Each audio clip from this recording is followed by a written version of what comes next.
You're sitting in a room with strangers who you don't know. When you're a moderator, how do you start a focus group?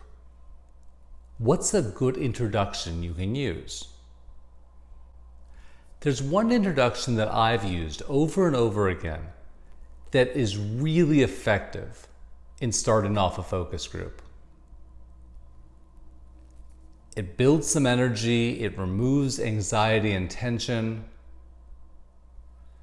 it lightens people up, it makes you more casual, it makes people more open, and it's a bit fun. This particular technique works incredibly well for in-person, in-facility work, in a focus group facility. While this video is being recorded, there's no work going on in facilities because of the pandemic. It's the middle of 2020. But this technique is really good when you are in a facility. Here's how I intro groups. Everyone comes in the room, they sit down at the table. You make eye contact, you speak with your eyes, you smile, you act casual. That's par for the course. And then here's what I say. I start off by saying, all right, I don't know any of you, and you don't know me. I want to go around the table, and I want you all to introduce yourselves. And I want you to tell me who you are, where you're from, what you do, and tell me the last thing you ate. The last piece of food you ate, what was it? And then I want us all, after everyone goes, we all have to wildly applaud. Here's why. Number one, it will help build energy. The middle of the day, we're all tired. It will help liven us up. Number two, I don't work in this facility usually, and I don't know any of the other moderators who work in the other rooms or any of the people who work in this facility. And so if they all hear applause coming from a random room, to me, that's really funny. And reason number three is that we all work hard every single day. And by having strangers applaud for us, that would be a really nice thing. And it would show some appreciation. And then you can walk home or drive home and say, hey, a bunch of people applauded for me today. That was kind of cool. And that's how I start the groups. Here's why that works so well.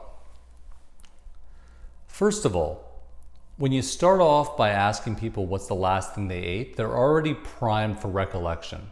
And they're already primed to think about their behaviors and actions right leading up into the group. That's the first part. The second part is that once you start with this applause thing, it makes it more light. It makes it more funny. It makes people have a bit of fun with it.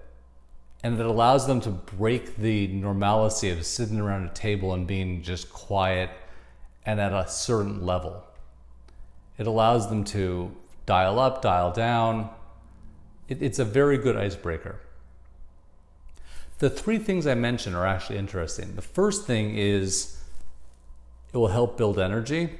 It's basically an acknowledgement that focus groups are weird things. And focus groups are places where people don't act naturally often. And so it's giving people a license to act naturally. The second thing is the piece about it making other rooms jealous of this room. What that does is it makes the moderator into one of them. It automatically takes me away from being one of the researchers and puts me into the group of, hey, he's just one of us. And he's in on the joke. And that's a good place to be if you're a moderator, because it allows you to really kind of reason with people on a one-to-one basis, not as a teacher versus student kind of thing. And the third thing is the appreciation piece. And that piece is also nice because it allows the participants to feel that the moderator is someone who cares about them, who's interested in having everyone walk out with a nice experience. It also takes away the pressure to deliver if you're a participant. It takes away the pressure to speak a certain way because you're already walking away with a positive outcome. There are lots of ways to start off groups. This is one that I use repeatedly that I find works really well. I'm interested to hear what works for you or what you've seen. Feel free to write a comment below and let me know.